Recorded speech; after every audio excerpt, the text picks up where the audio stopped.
We are also joined today by, just look, I am seeing Senator Small Ferguson, son of Fenton Ferguson. And yes, Fenton was MP. So Senator Ferguson and my dear friend, former Member of Parliament, Morris Guy.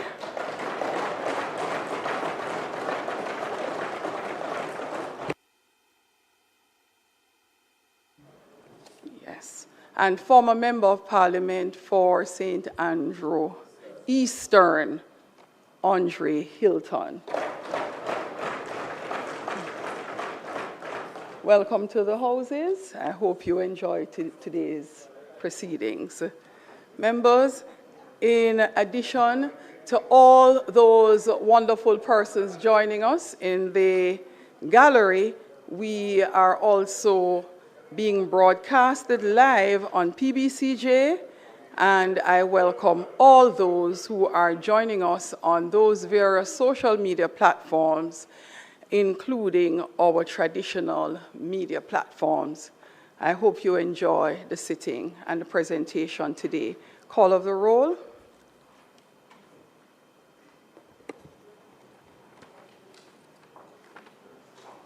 Mr. Clark, Mr. Green, Dr. Holness, Dr. Chang, Mrs. Williams, Mr. Bartlett, Ms. Grange, Dr. Tufton, Mr. Mackenzie, Mr. Montague, Mr. Vaz, Mr. Chuck, Mr. Charles Jr., Mr. Morgan, Ambassador Marks, Mr. Matthew Samudo, Dr. Wheatley, Mrs. Cuthbert Flynn, Mr. Terry Long, Mr. Whittle, Mrs. Dalrymple Filbert, Ms. Morrison, Ms. Lee, Mr. Donovan Williams, Mr. Main, Ms. Crawford, Mr. Delroy Williams, Ms. Hamilton, Mr. Sivright, Mr. Azan, Mr. Brown, Dr. Brown-Burke, Mr. Buchanan, Mr. Bunting, Ms. Burchell, Dr. Campbell, Mr. Cousins, Mr. Crawford, Ms. Daly, Dr. Dawes, Mr. Golding, Mr. Gordon, Mr. Hales, Mr. Hines, Mr. Hilton, Mr. Jackson, Ms. Jess, Mrs. Malahoo Fort, Mrs. Miller Bennett, Mr. Morris, Mrs. Nita Garvey, Mr. Newell, Mr. Paulwell, Mr. Phillips, Ms. Perkis, Mr. Robertson, Mr. Robinson, Dr. Russell, Ms. Shaw, Mr. Smith, Mr. Dwayne Vaz, Mr. Warmington, Mr. Hilton, Mrs. Dalrymple Filbert, and Mr. Montague. Thank you, Madam Speaker. Thank you. House Leader.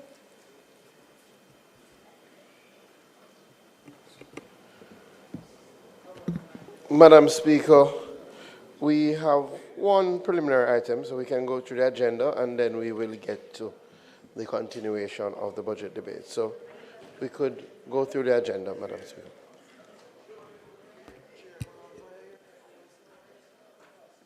Statement by ministers.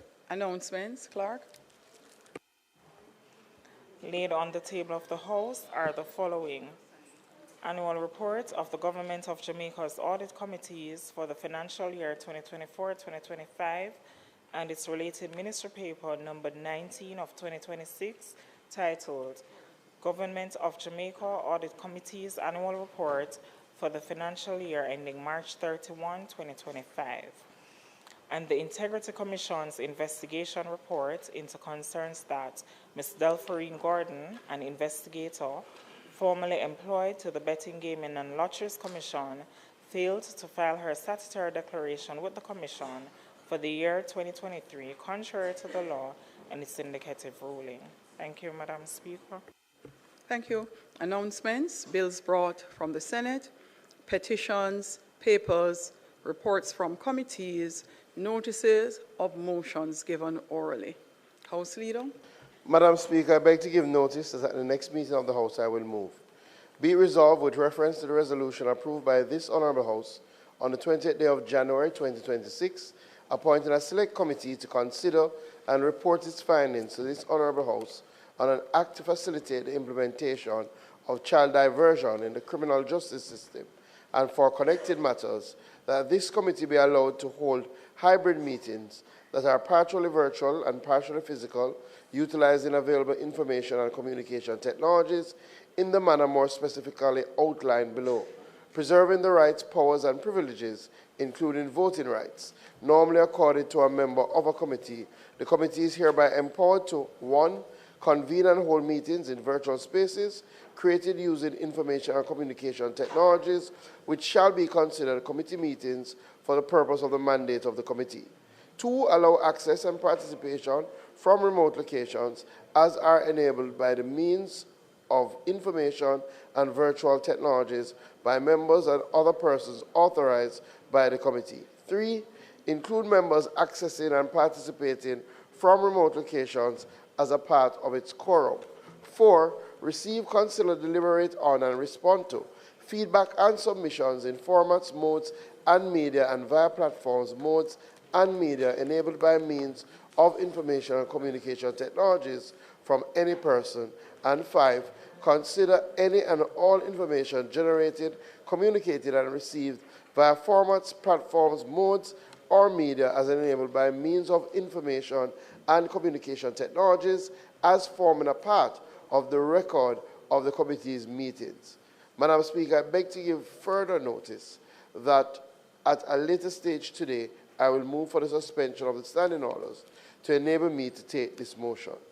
Thank you, House Leader. Questions and answers to questions. Motions that may be made at the commencement of public business requiring notice. Motions relating to the sitting of the House. Motions for leave to introduce bills. Presentation of bills without leave of the House first obtained. Public business. Madam Speaker, I now move for the suspension of the standing orders to enable me to take the motion, notice of which I gave earlier today.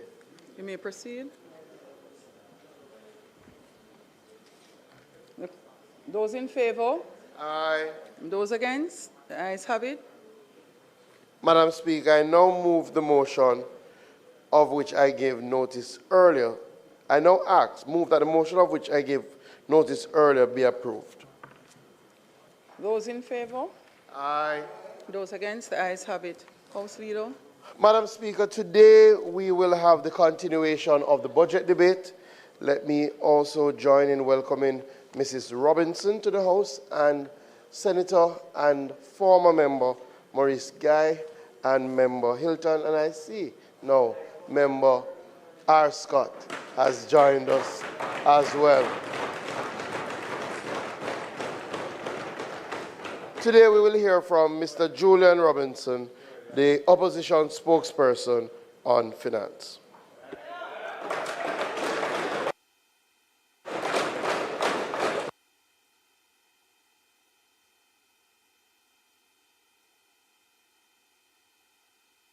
House Leader, would you be so kind as to move for continuation to the end of his presentation? Yes, Madam Speaker. I move that the member be allowed to speak until the end of his presentation without interruption. Those in favor? Those against? The ayes have it. 5 hours.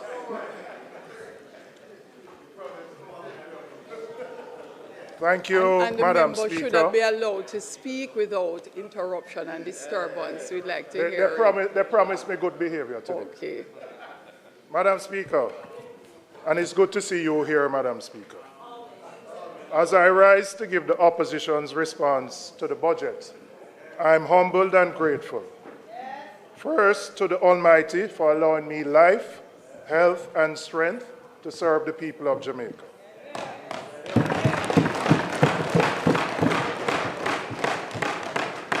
I'd like to thank my family, my father, who instilled in me my motivation for public service, my wife who is here, and my children.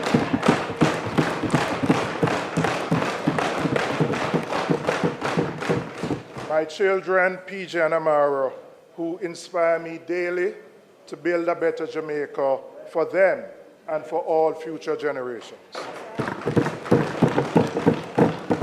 On September 3rd, 2025, the People's National Party, under the leadership of Mark Jefferson Golden, mounted a credible performance in the country's 14th general election.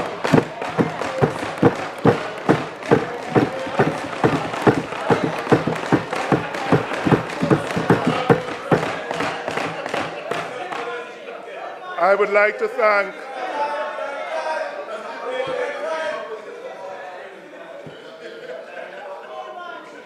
to thank the opposition leader for his continuing confidence in me. And Madam Speaker, while the result was not what we would have hoped for, I remain guided by my faith and draw strength from Isaiah 40, verse 11. So do not fear, for I am with you. Do not be dismayed, for I am your God. I will strengthen you and help you. I will uphold you with my righteous right hand.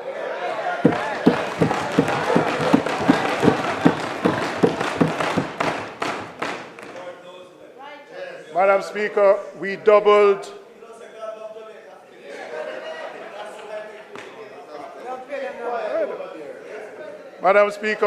our seat count from 14 to 28.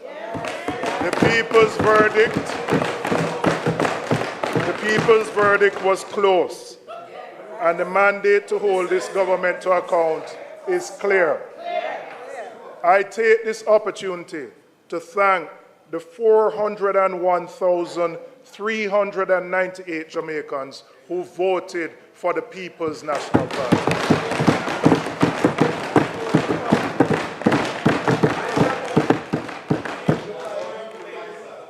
I thank you for continuing to believe in us. I have to say a special thanks to my constituency. I am here for the 4th consecutive time.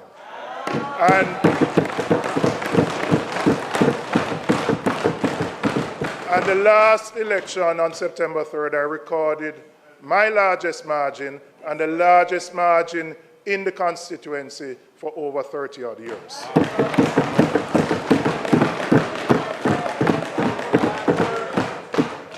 And I want to recognize the team, because we all stand here as individuals, but behind us there are countless volunteers who work night and day to ensure that we stand in this house. So I want to acknowledge His Worship the Mayor, Andrew Swaby, Mayor of KCSE. My other councillor, Jesse James Clark.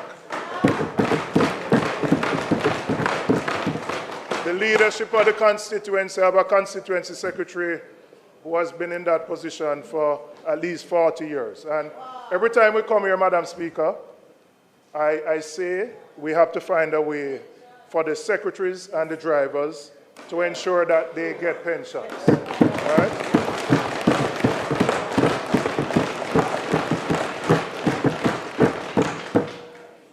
They work behind the scenes, and we appreciate in here what they do. I know the public may not understand it, but it is a career to ensure that we are here, and we have to look at the service and the terms and conditions of their service, so that when they retire, they can retire in comfort.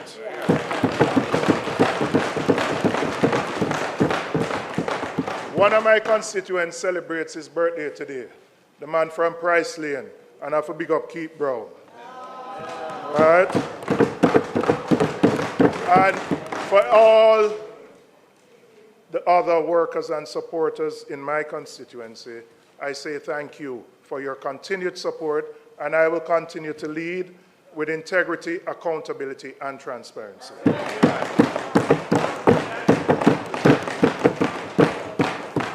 Madam Speaker, late last year, and Maxine is my mentor, and I learned my politics from her. And church brother, at every occasion, I acknowledge the role she has played in where I am today. Madam Speaker, our country was hit by the catastrophic Hurricane Melissa, one of the most destructive natural disasters in living memory. The trauma and grief are still with us.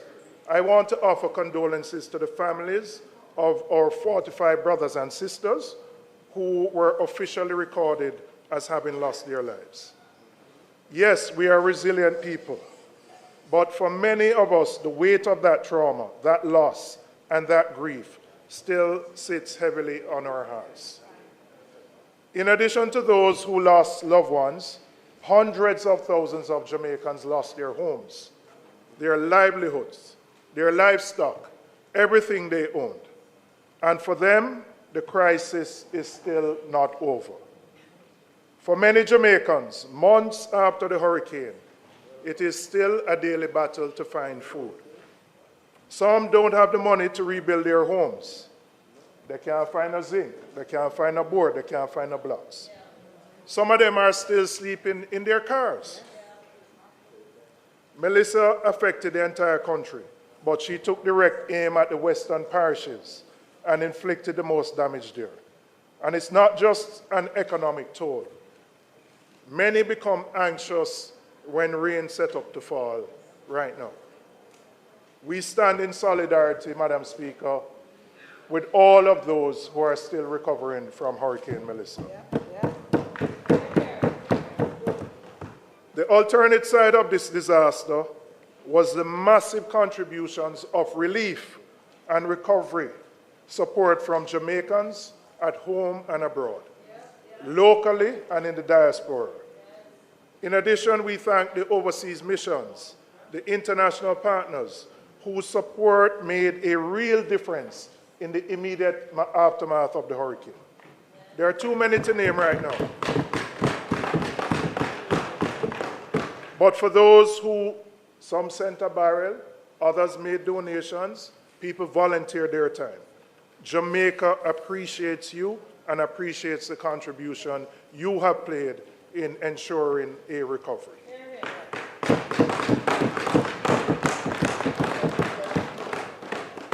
And it was us, neighbors helping neighbors, volunteers manning undersourced shelters, doctors, police, firefighters, soldiers, and nurses who, away from their families, went out in the hurricane to look after their fellow Jamaicans.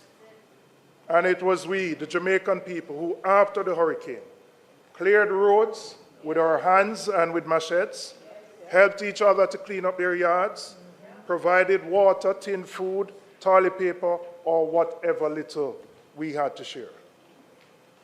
Madam Speaker, ultimately, Hurricane Melissa revealed what the true spirit of the collective Jamaican people, the loving, the giving, the selflessness, motivated to help their fellow citizens and to get the job done.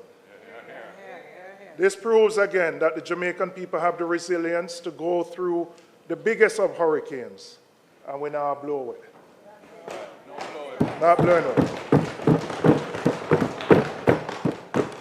We have faced adversity before, and we have always found our footing. The question before us now is whether our institutions rose to the moment and whether the budget really reflects that urgency. Madam Speaker, we are now past the relief stage and into rebuilding. I note the Prime Minister's announcement of the establishment of the National Reconstruction and Resilience Authority, NARA. But NARA is still without a legal foundation. No legislation has been brought to Parliament to formally establish it. And the public still doesn't have a clear picture of how it will operate and when it will become functional. Similarly, I would say in light of the destruction in the West and the rest of the island, the $10 billion roof grant program, while important, is simply not enough to meet the needs that exist. Hurricane Melissa devastated Westmoreland, St. Elizabeth, huge parts of St. James, Hanover, and Trelawney, but also affected other parishes, St. Anne, Clarendon, Manchester, and others, who experienced significant damage. Almost 5 months since Melissa, there are still hundreds of Jamaicans who go to sleep with no proper shelter. What is the plan for them? Madam Speaker, now let me turn to the estimates of expenditure. And I would want to start with something simple. A budget is a government's clearest statement of its priorities. So when I listened to the minister's presentation, it did not address the scale of the disaster we face. It read like a budget being business as usual, which cannot be right when there are thousands of Jamaicans who lost their homes, their businesses, farms, livestock, and everything that they work for. I want to turn to look at the revenue measures announced by the government. And I particularly, before I get into the economics, I want to start with the people, because that is where the conversation belongs. There is Miss Margaret in Sablamar, who lost her entire shop in Melissa. She has been borrowing to restock, but she's not back to where she started. There is James in Montego Bay who runs a small transport business. His vehicle was damaged. He's still paying to fix it, but he's not yet back on his feet. Madam Speaker, there are hundreds more who were affected by the hurricane who are not back to where they were before. They will now pay more on their grocery bills when they go to the supermarket, because the government has chosen to impose a new tax package of $18 billion. Madam Speaker, increasing the burden on ordinary Jamaicans, average Jamaicans, through higher taxes is not the right call at this time.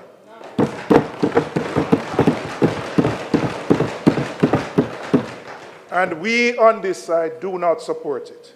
If we were at the wicket, we would have played a different shot. When an economy is contracting, meaning it is slowing down, raising taxes is a pro-cyclical response. What that means in practice is that you are applying pressure in the same direction as the problem rather than against it. The economy is already shrinking. The tax base has weakened, first by 10 years of low growth under this administration, and then by the hurricane. Businesses are earning less, households are spending less, and the government's chosen response is to extract more revenue from an already financially stressed population. That does not sustainably address the fiscal challenge. You are compounding the economic problem. The more appropriate response in these circumstances is what is termed counter-cyclical. And what does that mean? You push against the slowdown in the economy. You stimulate activity and create the conditions for the tax base to recover organically.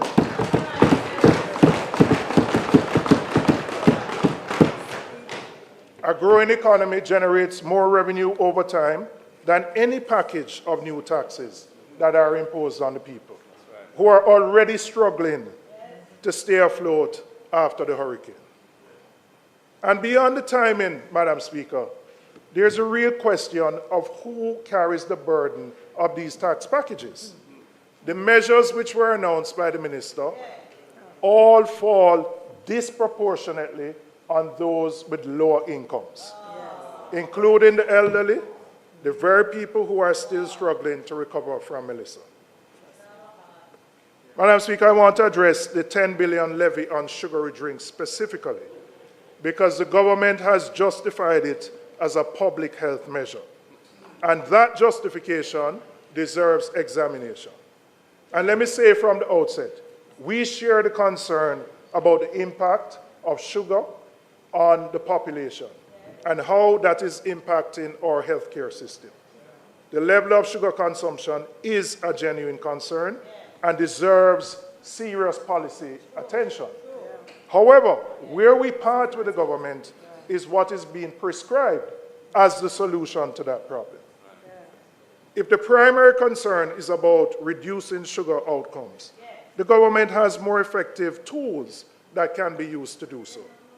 The government can mandate local manufacturers and importers to reformulate their products so that sugar content is reduced in those products and provide a time frame by which those manufacturers and importers do so, because it will obviously require some time to reformulate their, what they produce. This would reduce the amount of sugar people consume, and the government can do that. Now, I want to look at the assumptions behind this tax. The government is imposing the taxes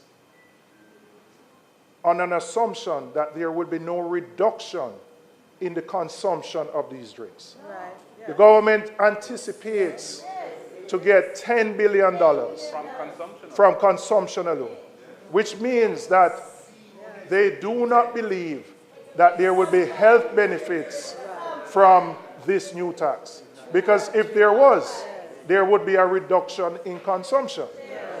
And the reality that we find, Madam Speaker, is that the persons who consume these drinks do so not because they're not concerned about the sugar content, but the reality is that the alternatives are outside of their reach, whether it be natural juices, coconut water, or other things. So many of them are doing it not because they have a choice, but quite frankly, given their disposable income, they do not have a choice. All right?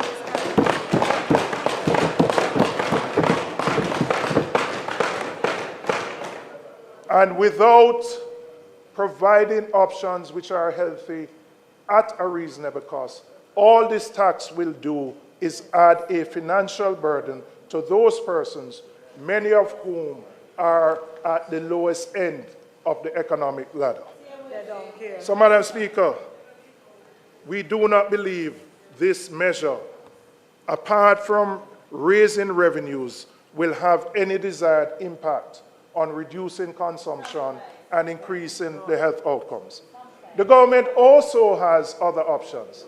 The government is one of the largest providers through the school feeding program to children.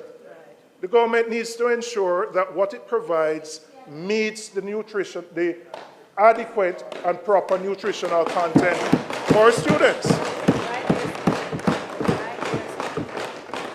Many of the, whether it's the cherry malt or the bulla or what is provided, is not consistent with reducing sugar. So if we want to meet the health outcomes, let us start as government with how we formulate the products that are sent to our schools. And we would have the desired outcome of reducing sugar in the level of sugar that is consumed. I want to turn to the environmental levy. The name of the tax suggests that the cash flows from it will be directed towards environmental production, towards protecting our coastlines, our watersheds, our forests, the very natural infrastructure that Melissa reminded us we cannot afford to neglect. But the money goes straight into the consolidated fund. None of it is ring-fenced for specific environmental purposes. So we have a levy collecting money in the name of the environment, but it is not dedicated to the protection of the environment. It's simply another revenue source. And as with the sugary drinks tax, it's not the importer or the manufacturer who is the one who will ultimately pay the price. The cost will get passed ultimately down to the consumer with no corresponding benefit to the environment. So, Madam Speaker, when I look at what is being proposed with both the sugary tax and the environmental levy, it is simply inflationary because the cost of the costs are going to drive up prices in the economy, and the burden is going to be felt by those who can least afford it. In examining the package that was tabled by the government, what I only can come to a conclusion on is that they recognized there was a revenue gap and they had to find the easiest way to fill it. The measures are not calibrated to protect the most vulnerable. They are not designed around the specific circumstances of a post-hurricane economy. They are simply revenue measures which impact the poor the most. I want to turn to the digital services tax because the minister's presentation on Tuesday left us with more questions than answers. When this measure was first announced, the reasonable assumption shared by many persons was that the tax would apply to subscriptions, for example, Netflix, Spotify, those streaming and digital services. That was the natural reading of a digital services tax and what obtains in many other jurisdictions that have implemented it. But from what the minister said on Tuesday, it appears that the intention is different. It seems that the tax will apply to goods purchased online from platforms like Amazon, Temu, and Shein. Now, Madam Speaker, if that is indeed what is being proposed, then a serious question arises. Because that government 2 years ago made a very deliberate policy decision to raise the threshold on online purchases, increasing the custom duty exemption from $50 to $100 US and from $500 to $1,000 for persons traveling into the country. That was a conscious choice to reduce the cost burden to Jamaicans, and it was met with huge applause. Now, the digital services tax seems to be working against that relief. This inconsistency needs to be explained. You cannot, on the one hand, increase the threshold to give consumers a break, and then on the other hand, you take back what you have just extended. And so the minister said in her presentation that local retailers are feeling the pressure from online shopping. So the obvious question is, if that was the case, why then did the government 2 years ago increase the threshold to provide the relief, to now take it back from the very persons who you have provided the relief?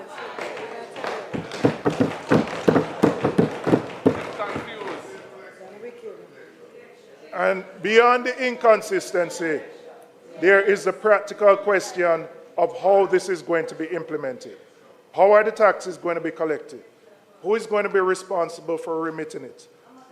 What is the mechanism for enforcement across hundreds and thousands of transactions from foreign platforms? The minister owes the House an explanation. She has been here twice, and I must say, having spoken twice, it is as confusing as it was before. As to exactly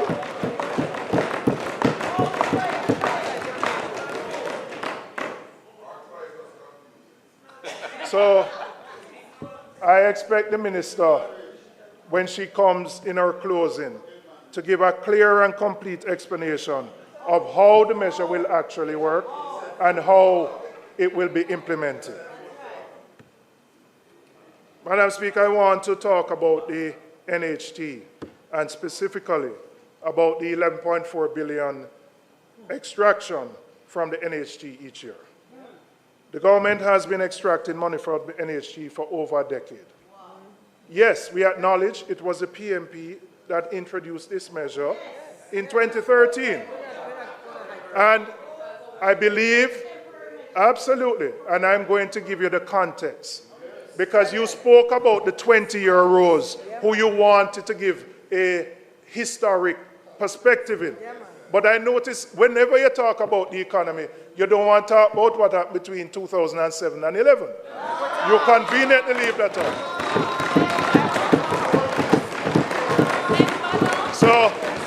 So when you were talking, you have added 15 minutes to my presentation because I am going to give the perspective and I'm going to give the context.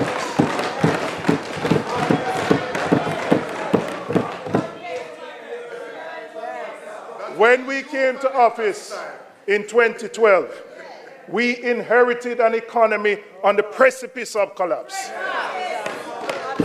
And before that, let us recall.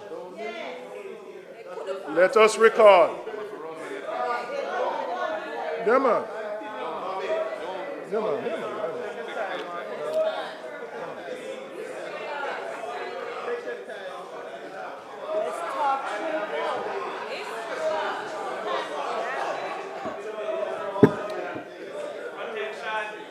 Member from East Central, St. James. You know, I consider I'm a father, so you have to listen to me when I talk, all right? But before that, Madam Speaker, we need to recall that the economy experienced 14 consecutive quarters of negative growth between 2007 and 2010, only to achieve a mere 1.5% growth in 2011. In 2011, the JLP abandoned and effectively ended the 27-month standby agreement with the IMF. And when I say abandon, you know, like how Tessa keep a school, and you're supposed to show up. Them run going at the yard and hide and never take the test.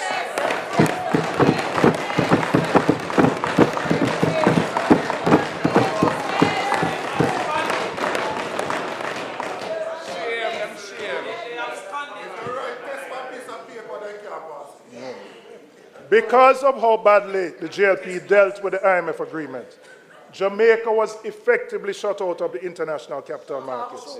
Our international financial partners had lost confidence in the country's financial management. We inherited that situation and had to renegotiate the IMF agreements from a position of considerable weakness. That agreement was one of the most demanding fiscal programs ever imposed on any country borrowing from the fund. There was a primary surplus target set of 7% that Jamaica was 7.5% that Jamaica was required to maintain, which was among the highest ever demanded by an IMF agreement. In fact, it was higher than what was demanded of Greece during its own debt crisis. That is the mountain we were given to climb. The NHT withdrawal at that time was one part of a broader package of measures designed to meet that primary surplus requirement. It was not a decision taken lightly or casually. It was a hard choice made in extraordinary circumstances with the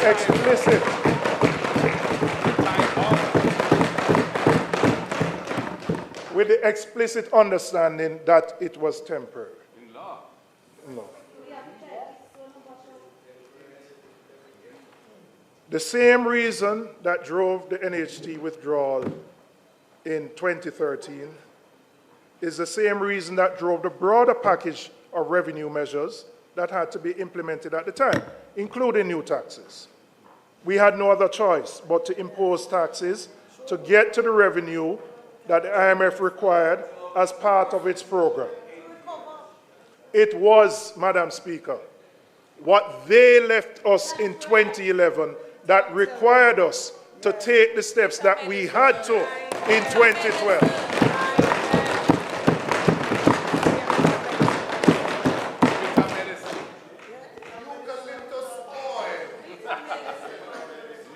The hard choices, and I want to look at this chart, because the minister used it on Tuesday and said she wanted to explain to the 20-year rules, right?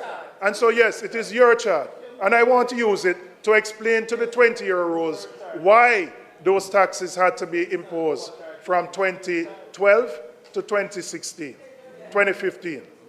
But there's been this, I don't know if I can say lie. about no new tax for 10 years. We've been hearing this misrepresentation that there's been no new tax for 10 years. But then I looked on the minister's chart. So what is in 2016? What is in 2017? That's a school bus, a new school bus. So Damien, when you go back to Ty Dixon, I want you to ask your constituent, what can go so?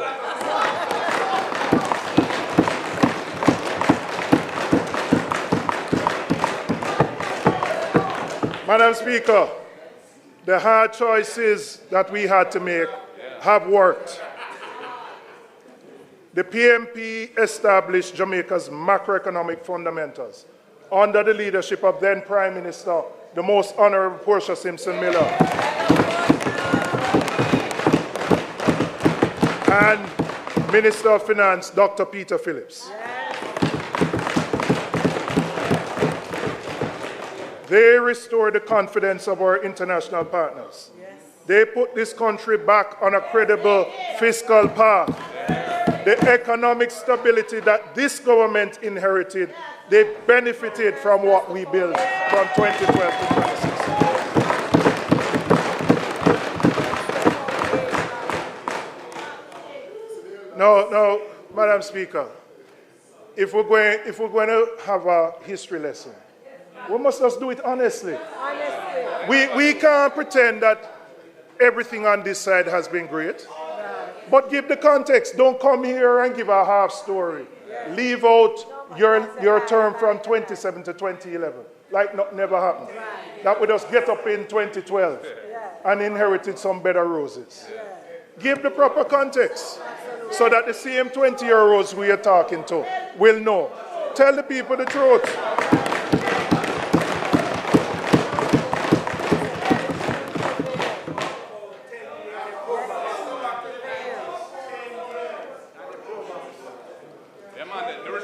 Poverty, reduction of unemployment.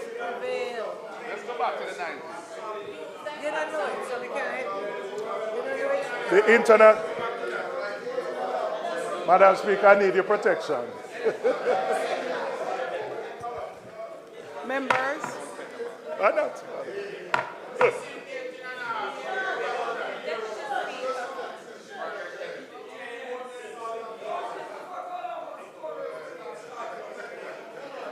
Madam Speaker,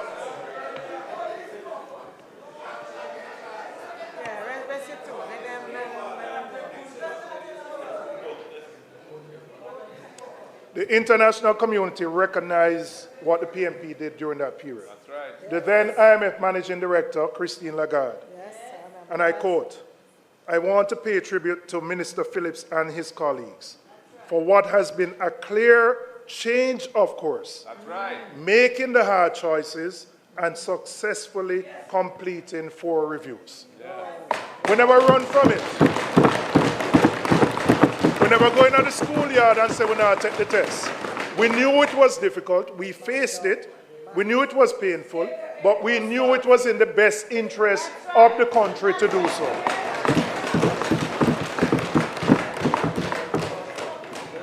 So, I now want to come back to the NHT withdrawal. And I want to remind the House of how the then JLP opposition responded. They didn't simply disagree with the measure, Madam Speaker. They campaigned against it loudly and relentlessly, framing it as an attack on the working class, framing it as an assault on the poor, framing it as a betrayal of the Jamaican people. The person who was the most vocal was the Prime Minister himself. Right? So I want to read what the Prime Minister said in 2015. Right?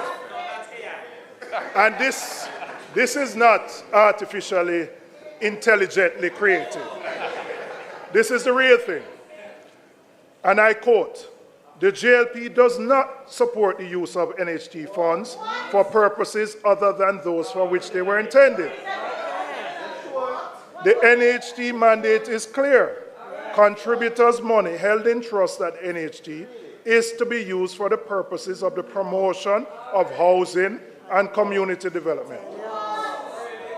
The JLP has always stood in the vanguard where stewardship of NHT funds are concerned. We are the ones who have always defended NHT and protected the interests of contributors, not the least of which are those thousands of Jamaicans who have been making contributions to the NHT and are yet to access a benefit.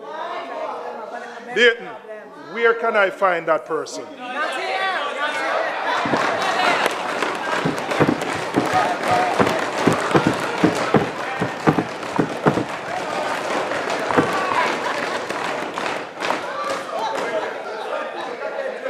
Madam Speaker, I'm going to star you more because more. The matter was taken to court. Yeah, by an affiliate. They didn't go up front, but somebody went up front. Yeah, man. And they lost. Yeah, they lost. Now, Madam Speaker, after the JLP formed the government in 2016, you would have expected that NHT withdrawals would have ended based on how strident their position was. The so-called betrayal of the Jamaican people that they had fought against. But every year since, without interruption, 10 years of collecting the money, they once vehemently opposed. Now recently I heard the Prime Minister, maybe last week, justifying the continued extraction by arguing that the funds are being directed to other national priorities. Shameless. Shameless. So I want to ask the Prime Minister one question. When the PMP had to do it between 2013 and 2016, were we not also directing those funds to national priorities? Were we not also using that money to meet the primary surplus that kept Jamaica out of default? Were we not using it to restore the confidence of the very international partners whose support the government relies on today? What exactly was different? What principle was being violated? You have found your voice. You have found your voice now. I'm glad you found your voice now. I'm glad you found your voice now. Because I don't know which Andrew Holness are talking to, whether it's the one now or the one in 2015.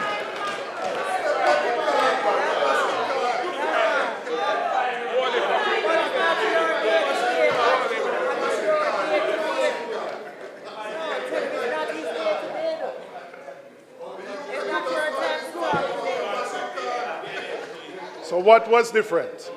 What was different now than it was in 2013? The only thing that was different was you were on this side and we were on that side.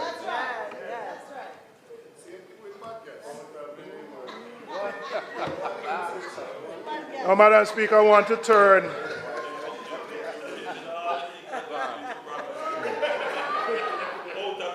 No, listen, allow him to talk. Allow him to talk.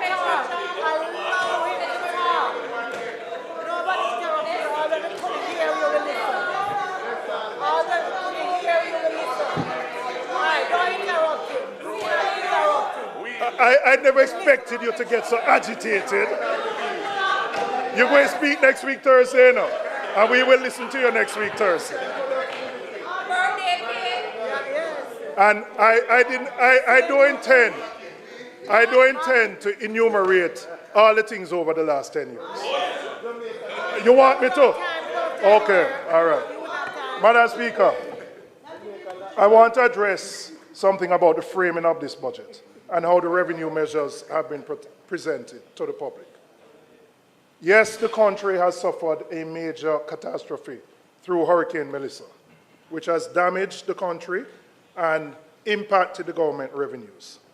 But we need to look beyond that and go back to the last 2 years to see how the government has been balancing the budget. In the two previous consecutive years, the government securitized future revenues from the Norman Manley International Airport and the Donald Sangster Airport, raising over $70 billion in 23-24 and 60 billion in 24-25. What that meant is that they sold off 12 years in one case of future revenues, and then 10 years of future revenues to ensure that they could fund the budget. And the analogy that I would use is like you go to your boss and you're under some pressure. And you say, boss, give me a salary advance for the next 12 months. And you use the money for deal with the rent and all the other things. So when next month comes, you can't get another advance. So you have to go find something else. So this is next month. So having sold off the revenues of both airports, Nothing more to sell. there is nothing more to sell So them must tax you instead. to meet the recurrent expenditures. Tax you instead. So, Madam Speaker, those securitizations provided upfront cash that supported the budget of the day. So what this tells you is that long before Melissa, there was always a challenge for tax revenues organically to meet the expenses of the government. And so the government relied on these one-off transactions to balance the budget, something which was raised by the fiscal commissioner and has been raised as a risk going forward. And we have raised it as well, and we did for the last 2 years. So the gap between what the government was collected and needed and what it was spending was widening. Those pressures existed before Melissa came. Poor management. Before Melissa came. And so it is important. Poor management. It is important that there is a context explained of the challenges that this government has faced, particularly around growth and tax revenues. Now, they have been aggravated by the hurricane and made worse, but they existed long before. And we are not minimizing the impact that the hurricane has had on the country and the economy. But the Jamaican people need a context and an honest explanation as to the fiscal challenges that existed and that they existed long before Melissa hit our shores. Madam Speaker, I want to turn to what we would do differently. The government has looked at the revenue gap and has reached for the imposition of new taxes to fund the budget. And the continued drawdown of the NHT, 11.4 billion. We have looked at a similar gap, and we have determined an alternative way to fund the budget while balancing the lives of the Jamaican people.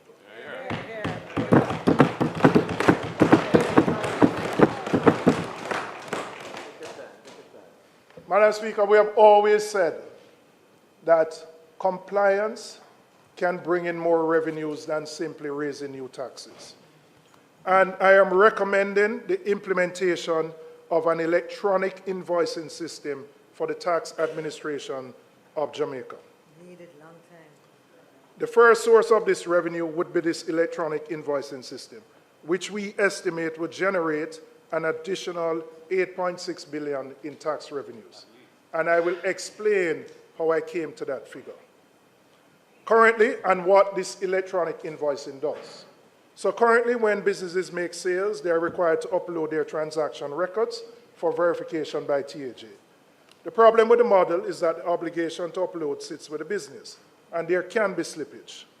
Not necessarily because businesses are deliberately evading the obligations, although that happens, but because it is a system where the seller is responsible for submitting the records. Transactions can go unrecorded, uploads can be incomplete, and there can be a gap between what was earned and what was reported. The electronic invoicing system changes that dynamic fundamentally. Rather than waiting for businesses to upload their records after the fact, the transaction data is captured and transmitted immediately to TAJ automatically at the point of sale. The government is no longer relying on voluntary compliance. The information flows directly and is matched automatically against what has been declared and remitted.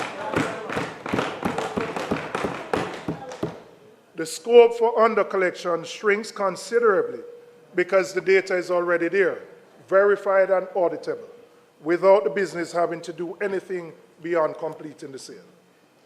We have looked at case studies in other parts of the world, in particular, the impact that electronic invoicing has had in Central and Latin America. In Mexico, where this has been implemented, declared revenues increased by 14% in the 3 years after the electronic invoicing system became mandatory. In Uruguay, VAT, which is the equivalent of our GCT, and corporate income tax collections rose by an estimated 3.7% when the system became compulsory.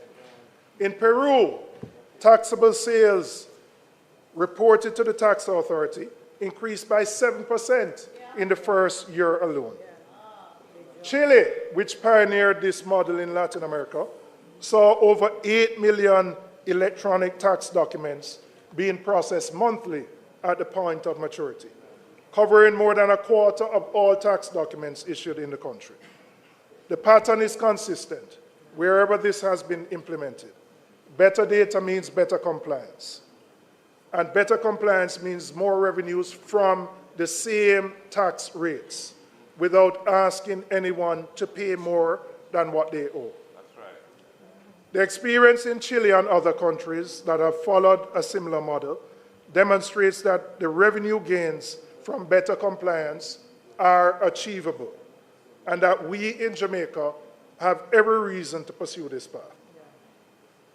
In the 26-27 fiscal year, the government is projecting GCT receipts of $318 billion and SCT, special consumption tax receipts, of $112 billion, a combined total of $430 billion in these indirect tax inflows. We are conservatively estimating that 2% of that total, and I'm saying conservative because I'm looking at the fiscal year 26-27, and accepting that you may have some growing pains with the implementation of this system. Although the case studies across the region point to much higher impact when it is implemented. So we're being conservative, that a 2% of the 430 would yield 8.6 billion. And that is money. This is not new taxes.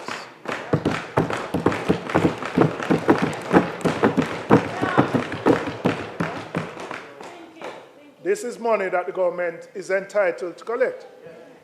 I must tell you, Madam Speaker, about a month or so ago, I was particularly caught by a story in the media. The TAJ indicated that 11 used car dealers were brought to court and were found to have liabilities of $4 billion. 11 billion, not million. 11 used car dealers were brought to court and found to have liabilities of $4 billion. It indicates, Madam Speaker, that compliance with greater enforcement can fill the gap that we are looking to do so with new taxes. Right. And we need to provide the tools and the technology to TAJ to give them the authority. And this only works when it is mandatory. So there may be legislative changes that are needed to ensure that we can collect the full gamut of taxes that are out there. Madam Speaker, the next second revenue initiative we are proposing is the establishment of a digital nomad program. And I'll explain what that is. That is a special legal permit allowing remote workers, freelancers, and entrepreneurs to live and work in Jamaica while employed by a company or clients anywhere in the world. Every year, 4 million tourists visit Jamaica. We have the brand, we have the climate, we have the culture. And we also have the connectivity infrastructure that those remote workers are looking for. What we do not have as yet is a structured program that allows them to stay longer, to work from here and spend their money right here in Jamaica. So we have looked at the case studies across the region. Barbados started it. There are about 6 Caribbean countries that have implemented it. And we are proposing a fee of $2,000 for a 12-month period. And we have estimated of the 4 million tourists that we would be able to get 5,000 of these digital nomads coming to stay in Jamaica in the first year. That would generate in the fees alone approximately $1.5 billion. But the fees only tell part of the story. The real story is when they come here, when they stay here, the restaurants, the Airbnbs, the hotels, the villas, the concerts, the food that they spend. That is the impact. Barbados estimates that each digital nomad spends on average $55,000 when they're there in Barbados. Per year. Yes, 55,000 US. Right? I wouldn't be as optimistic as that.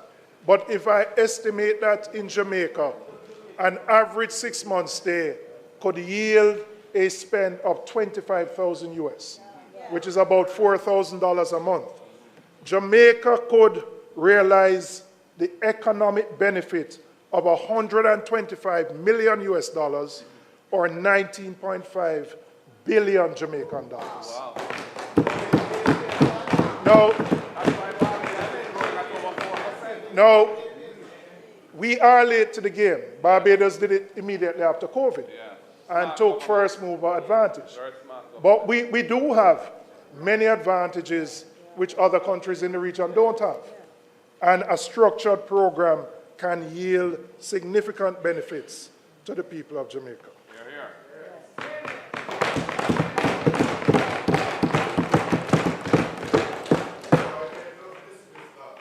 In Barbados, in the first 10 months alone, the program attracted 2,500 applicants.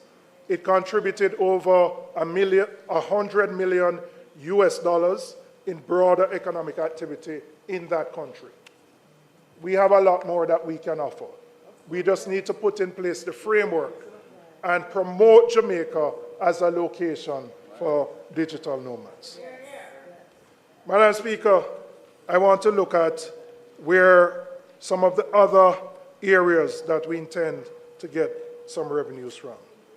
And there are some targeted transfers from some specific public bodies that we would look at. Public bodies that have demonstrated surplus capacity that will not have any negative direct impact on their operations. The government is projecting for this coming year to withdraw $9 billion from the Bank of Jamaica. We would take an additional $1 billion to bring the total to 10. Now, I want to make a distinction. This is not the NIR. These are surpluses that are generated from the profits of the BOJ. We also looked at other public bodies who have surpluses, and I looked at the FCJ with a net surplus of $3.14 billion and profits of $5.15. And we would do a transfer of $1 billion from there.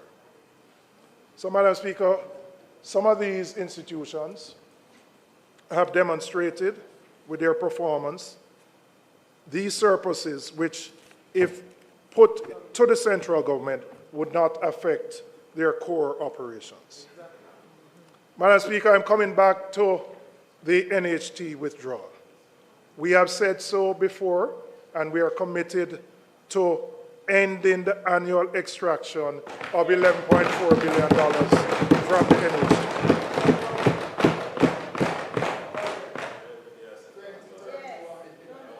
The NHT was established for one purpose: to provide affordable and sturdy housing solutions for Jamaicans, particularly for those at the low and middle ends of the income scale. In the wake of Hurricane Melissa, with hundreds of homes damaged and destroyed across the country, this mandate has never been more urgent. This is not the moment to be pulling money out of the financing of housing development. It actually is the moment that we need to be putting more in.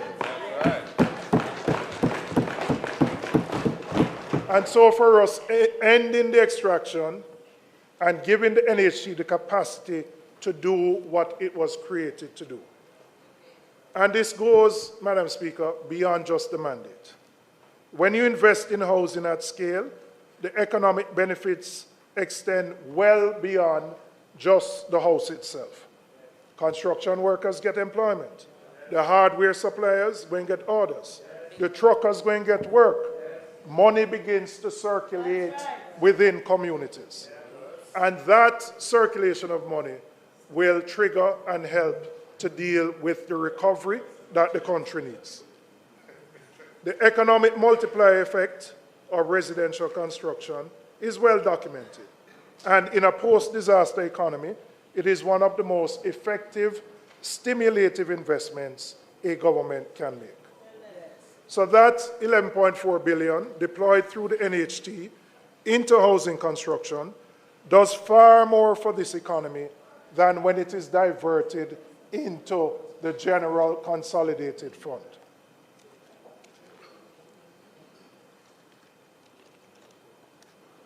So, Madam Speaker, we would end the NHT drawdown and ensure that the funds go to those who have been most affected by the hurricane and those Jamaicans who struggle, work hard, and cannot find a house to buy.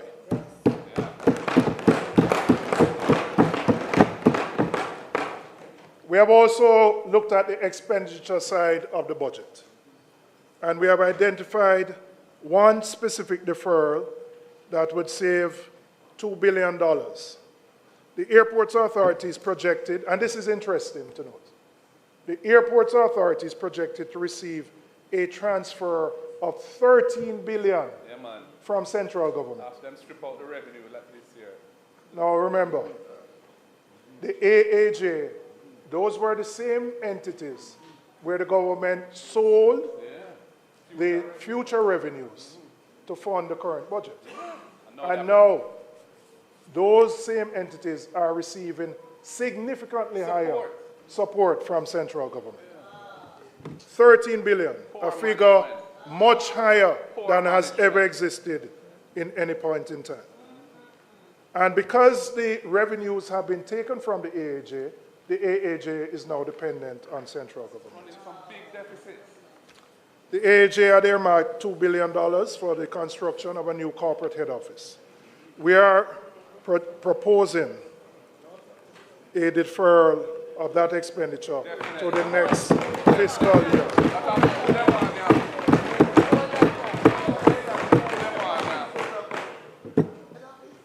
So, I want to now explain the impact of what our alternatives would be on our fiscal targets. So when you add it up, Madam Speaker, our alternatives create a revenue gap of approximately 17, and I'll go through this chart with you. We are removing the 18 billion in taxes. We are projecting income of 8.6, 1.2 from just the fees from the Digital Nomad program. We'll still be left with a deficit of just over 8 billion. We will cease the NHT withdrawals and the two transfers, which account for 2 billion. So we end up with a negative of 17 billion. I indicated a reduction in the transfer to the Airport Authority, which takes 2 billion away. So we would still have a net deficit of $15 billion. $15 billion. The additional borrowing, which we would fund from the issuance of treasury bills, and the interest expense for the fiscal year would increase by $0.94 billion. Right? The additional borrowing would raise our projected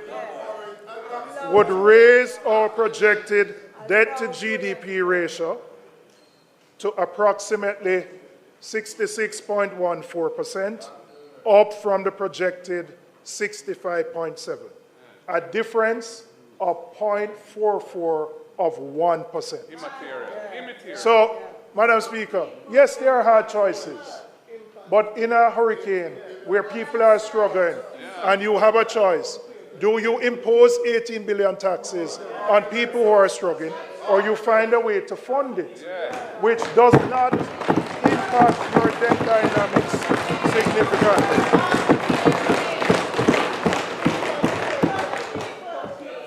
And we do so in a responsible way. It's important to note the government is already borrowing $247 billion. And we have shown our proposals vis-a-vis the JLP's proposals. And I'm not going to go into the detail of that. Right? But the difference is not significant or material. And then let's look at the difference. No, listen, man, leave the man, make him talk. It's not your time. It's not your time. Allow Junior make him talk. We're making better choice. Next week is For the current situation. The only thing I would encourage you to do, don't talk for 5 hours again, all right? All right. Because last year you keep us for 5 hours, all right? Now, when we look at the impact of our proposals versus theirs, it moves our debt to GDP ratio by 0.44 of 1%. 0.44 of 1%. Now, Madam Speaker, we have to balance the books while balancing the lives of people.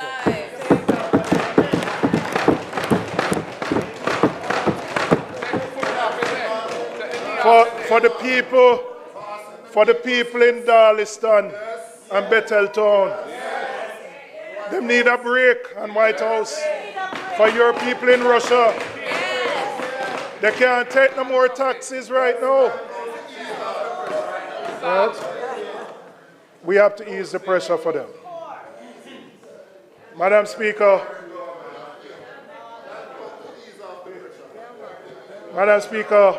I now want to turn my attention to how the path ahead. Because the reality, we have had low growth for the last 10 years, notwithstanding external shocks. And even when you recover from the current Hurricane Melissa, the government's own projections are for 1% growth after 2029. You know 1% growth cannot generate the tax revenues that we need to provide the services that the country needs. So I want to now look at how we can actually grow the economy, improve our tax revenues, restore the base so that we don't have to impose taxes on people. The immediate priority has to be restoring Jamaica's productive capacity to at least the levels that existed before Hurricane Melissa. But that must be the floor, not the ceiling.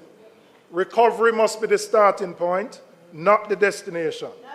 And any government that presents recovery as an achievement in itself is setting an unacceptably low bar for what the country can and should become.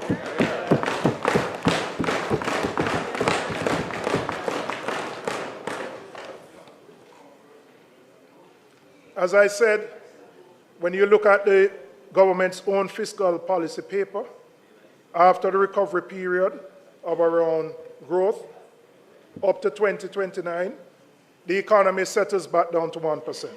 The numbers are right there. So, Madam Speaker, what will we do differently to ensure that we can achieve growth? And I first want to start with the issue of energy. Because Jamaica, and I don't know whether we'll find oil or not, but there are some things within which we have control over. When we were last at the Wicked Philip, we had set a target of generating 50% of our energy from renewable sources. It was them, by 2030. We're nowhere near that. We're nowhere near that, not because of Melissa, not because of COVID, but quite frankly, just bad management on their part. When we issued in 2013 the request for a proposal, that led to a build-out in 2016. It took that government 8 years to issue the next request for a proposal. 8 years. Persons were selected in 2024. It will take them 3 years or so, or more, because they have to look for the financing, they have to negotiate their private power purchase agreements, and they have to build out their infrastructure. So we're not going to see the impact of more renewables on the grid till probably 27 or 28. Now, we are faced with the prospect of oil prices of over $100 and going up. And while we can't control what takes place in the Middle East, we have control over what we can do here.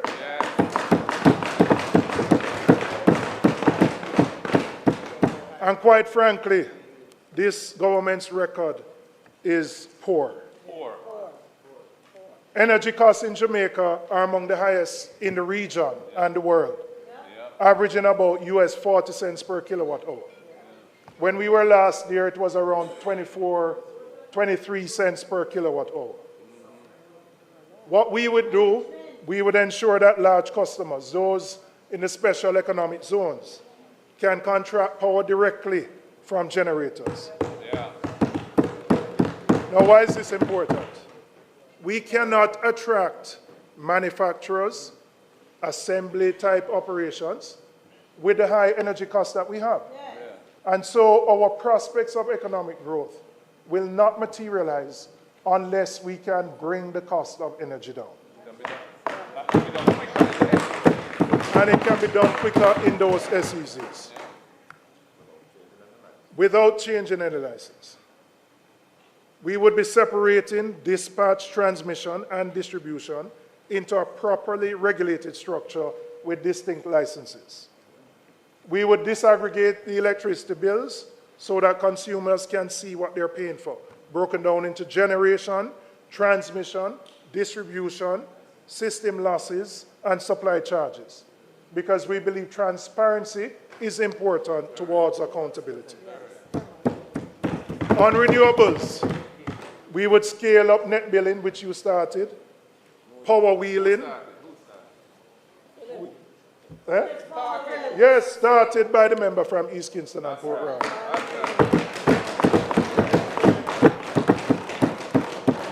You're going to claim that one too? Them love a jacket over there, sir. Oh, you love jackets, sir. Oh, you love jackets, sir. You love jackets like wow. So we would scale up net billing and power wheeling for distributed generation, expand solar technology for residential use, and introduce more flexible service and payment options so that the transition to cleaner, cheaper energy is accessible to ordinary Jamaicans and not just those who can afford the upfront costs. We would also ensure that vulnerable populations, including senior citizens, benefit from discounted rates, because the burden of high energy costs falls heavily on those who are least able to afford it. And we would tackle the issue of energy theft in a real concentrated way. You know, the issue, I don't know that there's a great appreciation for the impact that this has on the bills that every JPS customer pays. It adds 20%. But there's a perception that the people who are consumers and not customers just do it because them just want T-flight. It's not so. They can't get a meter from JPS if their house is not wired.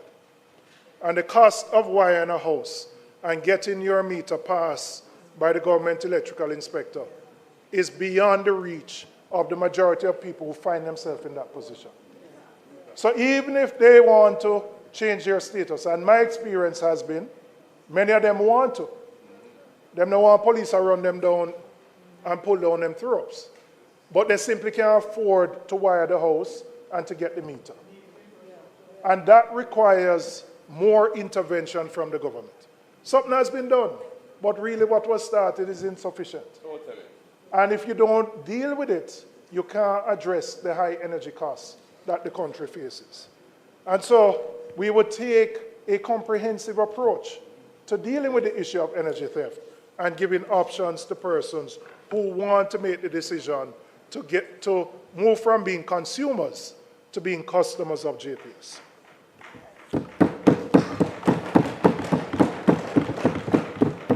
Madam Speaker, we cannot build a productive, high-growth economy on a workforce that has been underprepared. And the emphasis must be on the foundations, literacy and numeracy at the primary and basic school levels. Because if we fail there, the investment that is required further up the education ladder is significant to compensate for students who leave primary school and can't read and write. One of the biggest complaints that members of the private sector have said is that their greatest impediment right now to growth is that they can't find people to work.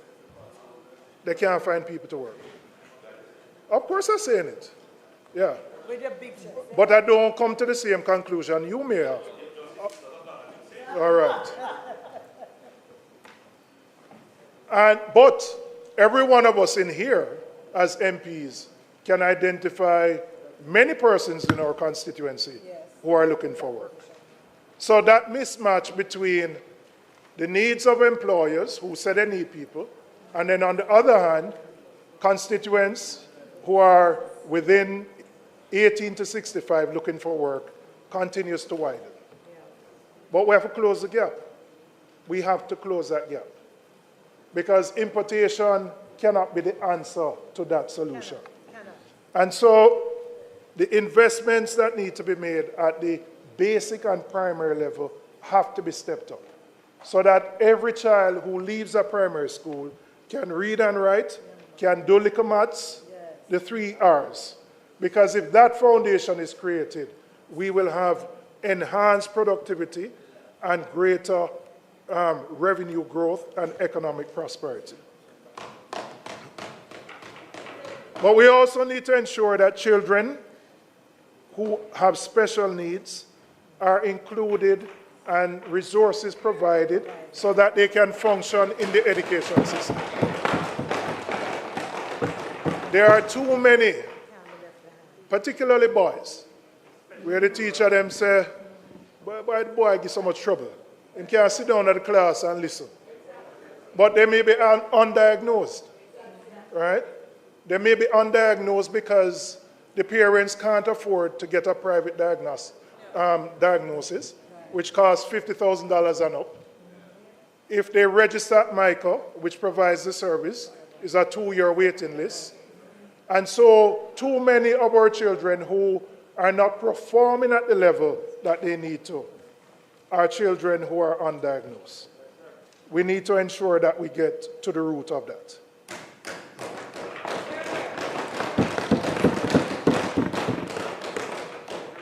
So, Madam Speaker, if we're at the wicket, we would align education and training with industry needs in a deliberate and structured way, expanding technical and vocational training in the high-demand sectors. Central to this is reforming HEART. The institution has a critical role to play, but that role must be much more sharply focused on equipping Jamaicans with the skills for high-income industries, the digital services, advanced manufacturing, agro-processing, precisely the sectors that we are trying to grow. HEART should become the pipeline into which those industries can look for persons. We have also said we would introduce a policy under which the government matches the costs that a company spends on upskilling its workers through tax credits on their HEART contribution. So if you are a business and you are willing to invest in ensuring that your employees are upgraded. You are already contributing to that through the employer contribution. You will be getting a credit equivalent to what you are spending to upgrade your workforce. And we are doing that because we know Jamaica has a productivity problem. Our productivity continues to decline. And unless we attack the problem at the source by investing more in our workforce, we are going to continue to languish at the 1% growth rate, which has plagued this country for a long time. Madam Speaker, I want to look at growth without efficiency is not sustainable. And one of the clearest indictments of this government's management of the economy is the problem that you have faced in spending the capital budget. If we look at the last 3, and it may go back further, fiscal years, there has been significant underspend of the capital budget. Now, people might ask, why does that matter? Well, the greatest correlation between economic growth is how you spend your capital budget. So if you want to move beyond the 1%, you have to spend the capital budget. But year after year, the capital budget becomes underspent and reallocated to other sources. It's not a good thing. We have heard the issues of procurement. We have heard the issues of the public investment management system. We have also heard the issues that some of our contractors don't have the capacity to do the projects that we want them to do. But I would say to your Prime Minister, 10 years in, we must find a solution to this problem. And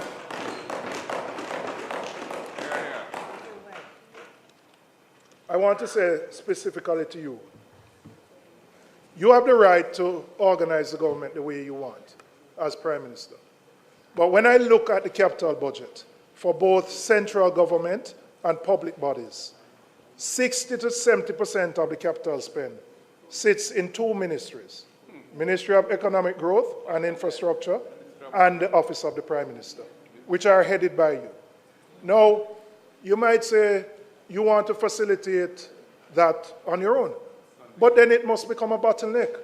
When all of those big agencies, from NHT, Port Authority, UDC, factories, as public bodies, and then central government, I am urging you to rethink this, to look back at this structure. Because what you may have envisioned as making things flow quickly, it has not happened. And the evidence of it is the level of underspend of our capital budget.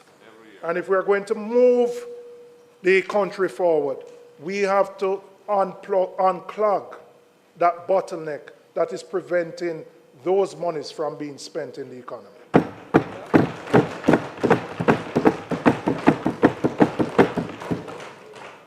The banking sector is another area where the efficiency of the broader economy can be improved, and is directly connected to whether the private sector can actually drive the growth that we need.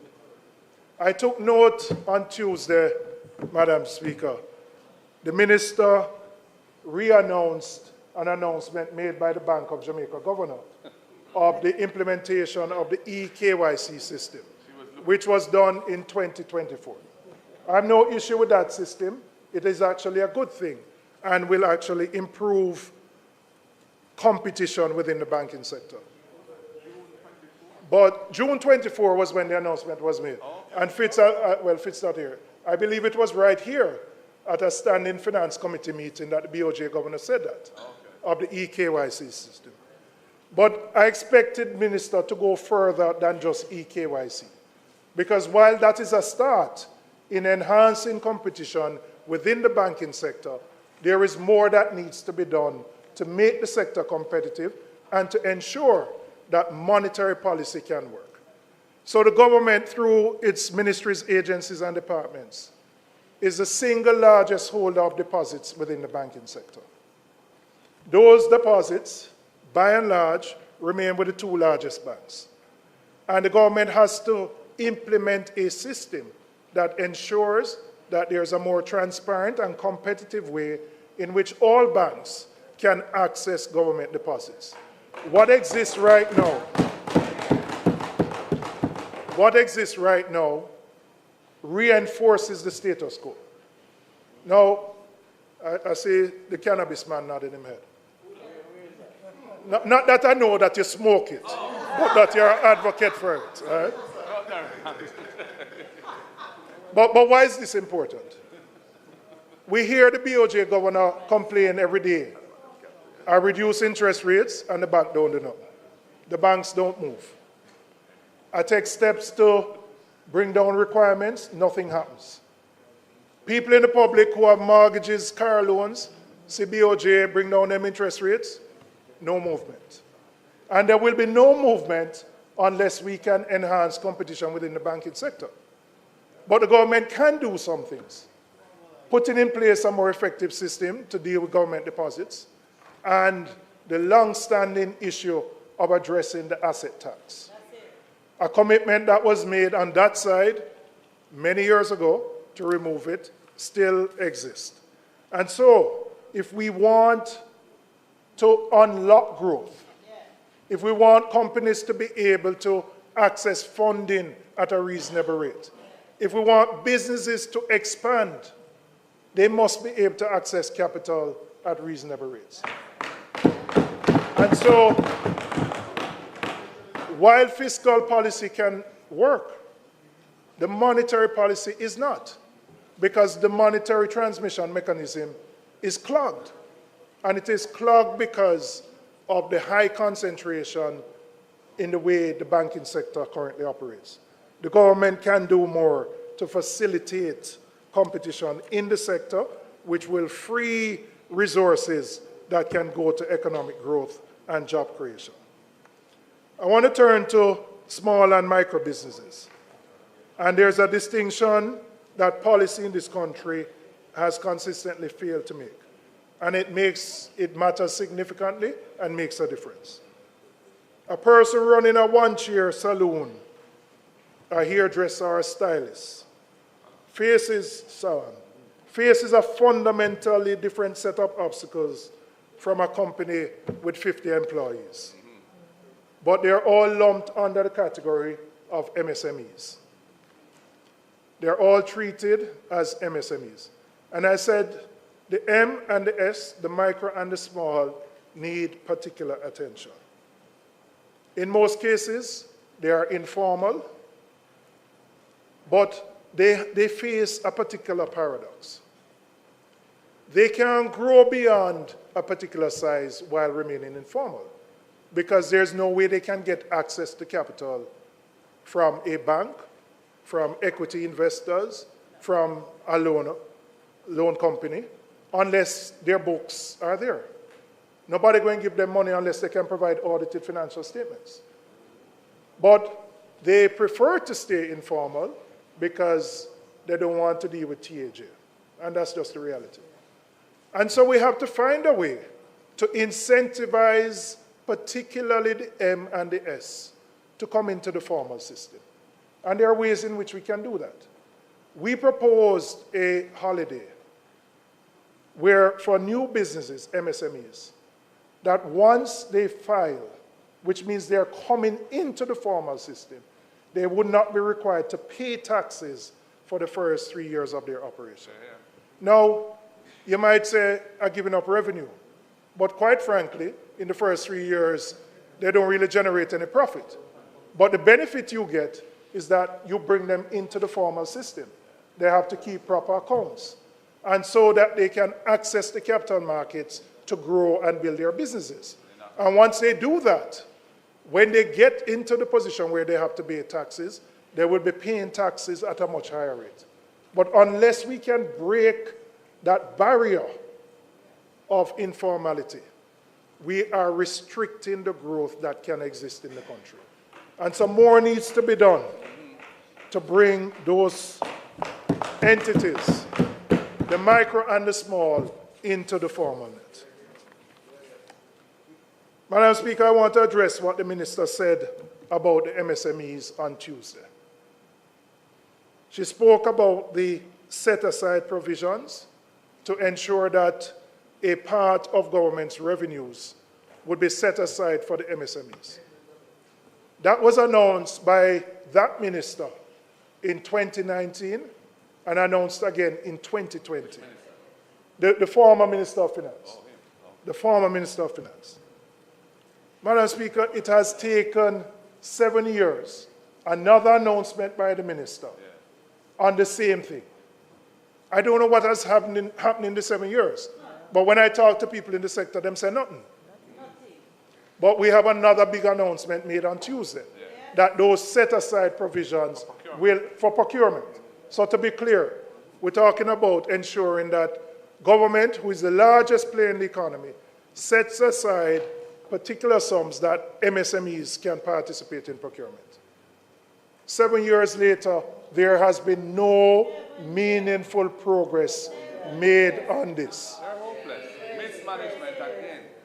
Now, when we talk about growth and the need to grow the economy, this is a low-hanging fruit that we can implement.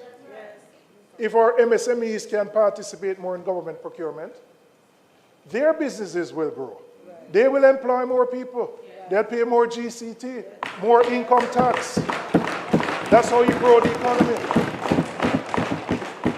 So there are things that are within the control of the government that the government can do to ensure that we facilitate growth.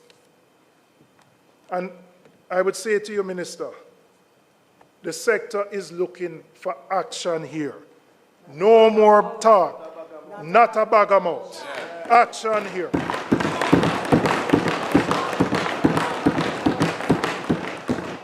They have waited patiently for 7 years, and they have not seen any movement. Madam Speaker, on the emerging sectors, Jamaica has genuine opportunities in digital services, agro-processing, logistics, the creative industries, and cannabis. And these are not abstract possibilities. These are real. The foundations already exist.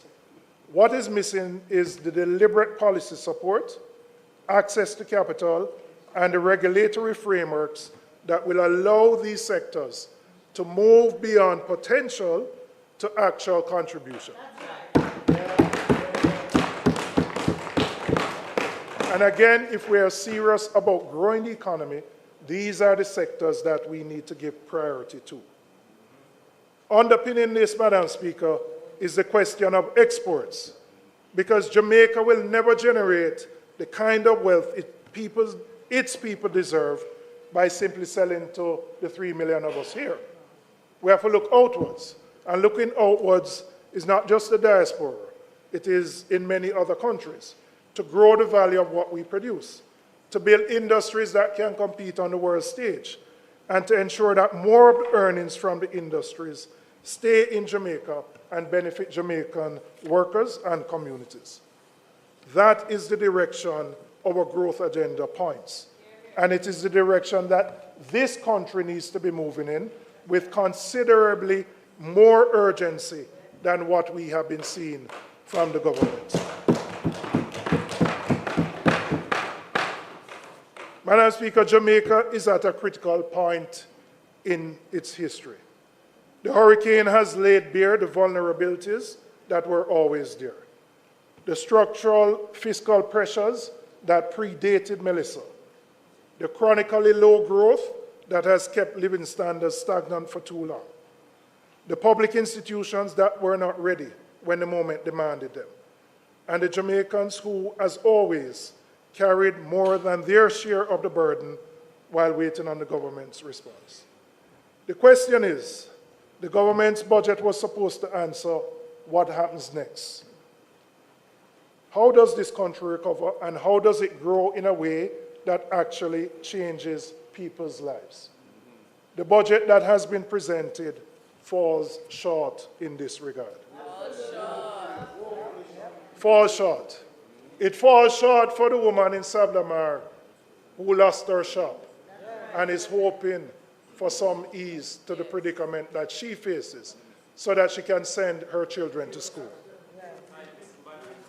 It falls short for the man in Mobay whose car was destroyed in the hurricane and who wants to get his taxi business back up and running. And he might have a loan. It falls short for the man in Katadupa, the farmer, who we need to produce so that we can import less and we can supply our hotels.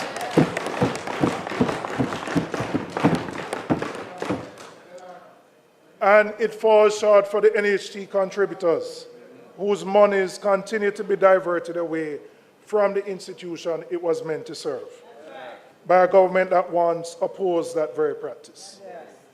Madam Speaker, I want to be clear about what this side of the House represents in this moment. We're not here simply to oppose. We are here because accountability is what democracy requires.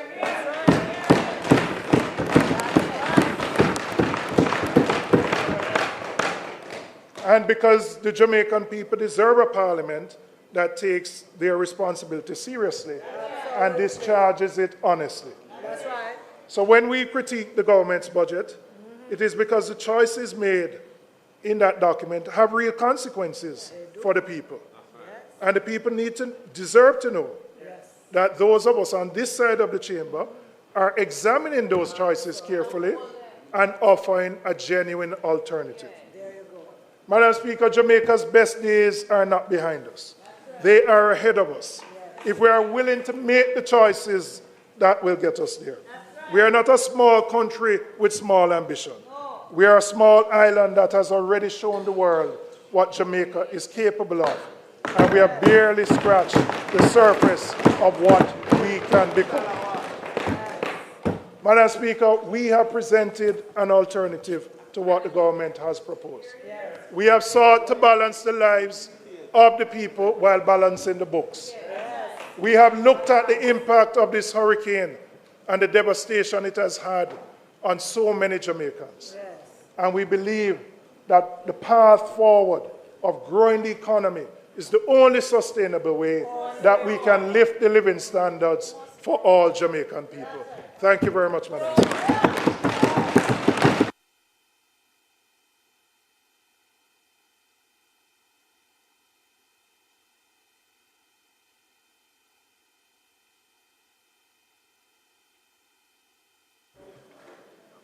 House Leader.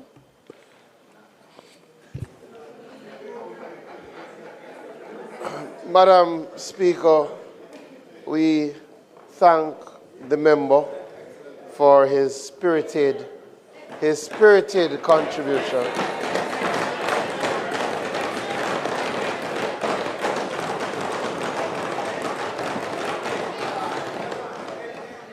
We will continue the budget debate next Tuesday, where we will hear from the leader of the opposition.